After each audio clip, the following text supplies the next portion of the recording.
How's it going, my dudes? This video's brought to you by Squarespace today. She's the doctor without space borders with two sons who also like to travel. Former chief medical officer of the flagship, now head of Starfleet Medical. There might have been a running gag about how many patients died on her table in season 1 of Star Trek The Next Generation, but Dr. Crusher was and is a skilled and compassionate physician to whom many owe their lives. Going above and beyond in her duty of care, Dr. Crusher also provided a much-needed moral counterweight on matters such as the all-too stingently applied Prime Directive. Until very recently, it is true that Dr. Crusher wasn't really given the chance to shine in her own right. Whilst there are plenty of brilliant Beverly moments in The Next Generation, the character was still often weighed down by writing that veered into sexist trope, or in the films, simply not written for much at all. And then of course, there's what happened with season 2. Her turn in Star Trek Picard was a triumph, however, opening and effectively closing the show with a command performance throughout. So never mind the boogers, we'll just pretend that never happened. Get the hypersprays out and the tap shoes on. It's time we found out a bit more about Starfleet's most famous dancing doctor. I'm Ellie for TrekCulture here with 10 things you didn't know about Beverly Crusher.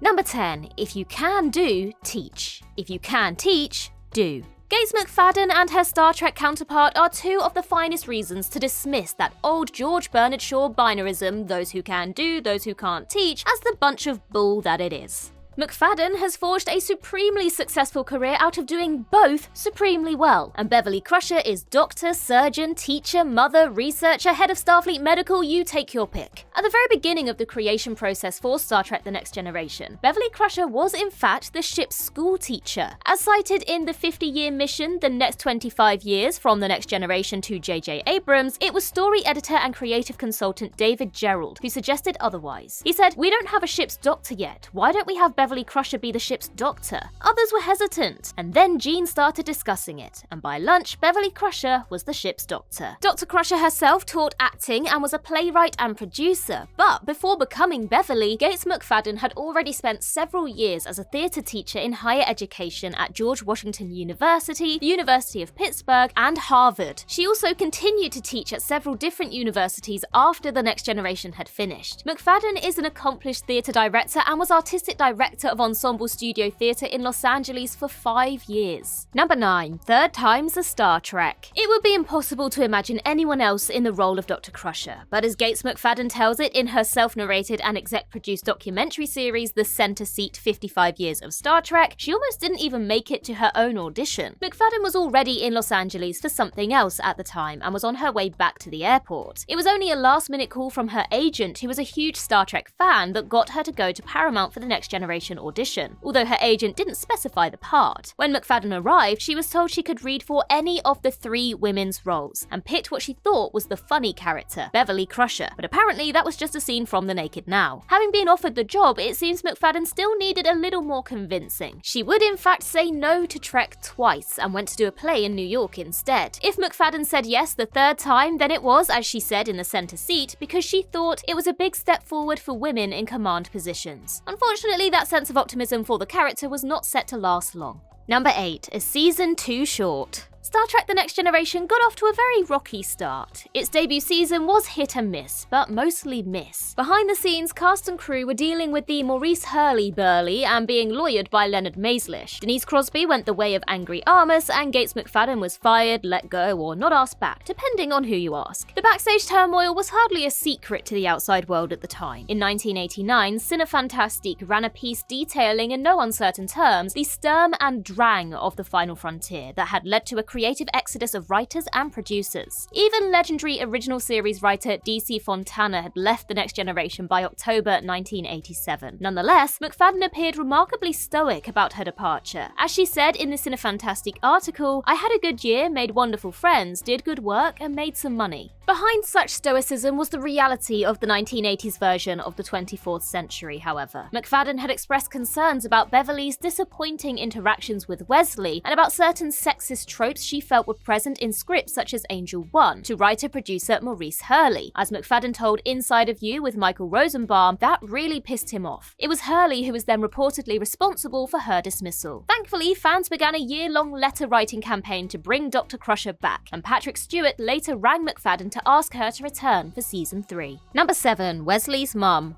Dr. Crusher's liveaboard, decidedly precocious genius son was a character particularly dear to Gene Roddenberry's heart. Wesley was Roddenberry's middle name, and he's even quoted as saying, "I identify probably more so with Wesley because he is me at 17. During the development of The Next Generation, this affiliation meant that Beverly barely got a look in, only mentioned when in reference to Wesley, until the final edition of the Writer's Guide where Beverly finally got her own page of notes. Dr. Crusher's entry in the first casting call for The Next Generation from the 10th of December 1986 also began with the line, "Leslie's 35-year-old mother." Producer Robert Justman had argued for the child genius to be daughter Leslie, but Roddenberry changed the character back to Wesley. On Inside of You with Michael Rosenbaum, Gates McFadden pointed out that Dr. Crusher was a brilliant scientist in her own right, and she had raised the child genius. Clearly, she had something to do with his success. Yet throughout season 1, Beverly was reduced to the mothering role of, "Oh Wesley, why did you do that?" All of the serious discussions with Wesley went to the male characters. McFadden wasn't buying it. It really took until Star Trek Picard for all this to change, in that Beverly wasn't an addendum to son Jack, she had her own agency. As for Wesley, his mum quite literally had the last word, chronologically speaking anyway. Number 6. Le Docteur Danseur. In Data's day, Data famously asked Dr. Crusher to teach him to dance. The scene on the holodeck that eventually followed the question is now the stuff of Star Trek legend, and if Brent Spiner didn't quite do all the tap dancing, Gates McFadden certainly did. What you probably know by now is that the chaotic comedy, or at least the semblance of chaos, of that scene was choreographed by Gates McFadden. What you perhaps didn't know is that McFadden learnt the art in part by studying with renowned French actor, choreographer, mime, movement and mask artist Jacques Lecoq in Paris, on a scholarship no less, for over 2 years, and also returned to the States with him as his assistant at Harvard University. McFadden speaks French and has given interviews about Star Trek in the language. In 2018, she was guest star, for example, at Planet Fiction Convention in Marseille. She could probably teach Jean-Luc a thing or two, let's be honest. Before the dancing didactics with Data, McFadden was already pulling the strings as director of choreography and puppet movement for Jim Henson on the film Labyrinth, starring David Bowie. Before that, she had acted in the film The Muppets Take Manhattan and choreographed all the scenes that used Henson's Creature Shop creatures in the film Dream Child. Fittingly, Dr. Crusher then appeared in parodic puppet form in Sesame Street's Spaceship Surprise: The Next Generation in 1994. Number 5. Beneath the Rose. If you're looking for notorious episodes of Star Trek, nothing holds a candle to Sub Rosa quite like the one it holds to itself. It's Ronan the Unfriendly Sex Ghost. Gates McFadden has gone through quite the journey with the Beverly Crusher sex episode, as she commented to Kate Mulgrew on her podcast Gates McFadden Investigates Who Do You Think You Are, saying, "This is the 7th season, and I thought, upon seeing the script, are you effing kidding me? You're telling me this woman, who is so smart, has come from a family where they've all been having sex with a lamp ghost?" Now, I'm so happy I did this episode because it's become a cult with younger people and everyone laughs at it. It's funny, you have to just laugh. And as Mulgrew said at the end of the podcast, we really must have that martini and talk about that lamp. Long may it shine. Number 4. The Genesis device. As he flies with Riker to the Helios aboard the more than just borrowed shuttle from the Titan A, Admiral Picard pulls up Beverly Crusher's last known Starfleet medical profile. For the first entry under medical history, the star date is a little hard to make out, but it's 47653.2 either way. The text reads, "Near paralysis from unidentified venom, placed in stasis to prevent paralysis, reconstructive surgery required." Unidentified was perhaps a subtle clue to a still then undercover agent of Star Trek Picard Season 3, for we know exactly what, or rather whose, venom it was in Star Trek The Next Generation's Genesis. 'Twas Worf, dangerously de-evolving Worf. Dr. Crusher's screams as she writhed around on the floor in agony in that episode will no doubt haunt us forever, but there was a logical and altogether more off-screen reason for Worf's vicious venom attack. Stasis for Crusher was in the script to give Gates McFadden more time behind the camera for her Star Trek directorial debut. In doing so, McFadden also became the first female cast member to direct an episode, and the next female cast member to take the director's chair would be Roxanne Dawson for the Voyager episode Riddles. Number 3. Cheeseburger Liquor Party.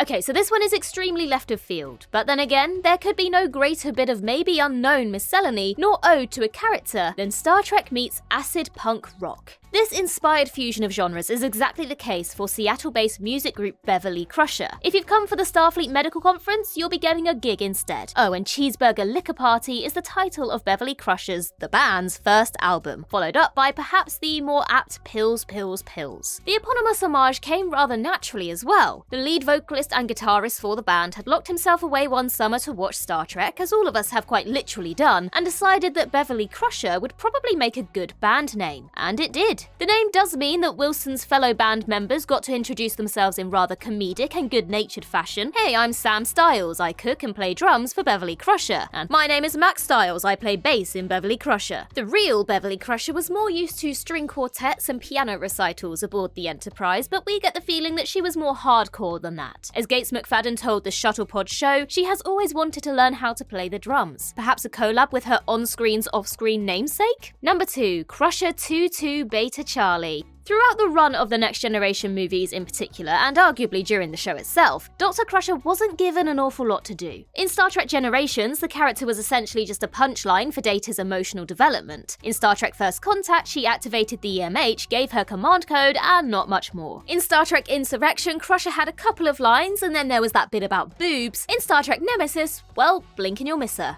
It's also telling that in amongst the deleted scenes in Nemesis, although there are quite a few, lies the one that would have explained what Crusher did next, i.e. go back to work at Starfleet Medical. That could never be canon now anyway, as in Star Trek Picard, Beverly remained on the Enterprise E until 2381, not long after coitus and callback on Casperia Prime. Wait, so I was in those films? Gates McFadden remarked tongue-in-cheek during a panel alongside Patrick Stewart, Michael Dorn and Jonathan Frakes ahead of Season 3 of Picard. In fact, expressly disappointed by how Dr. Crusher was portrayed, McFadden went on to say, "So I'm thrilled with what's going on now."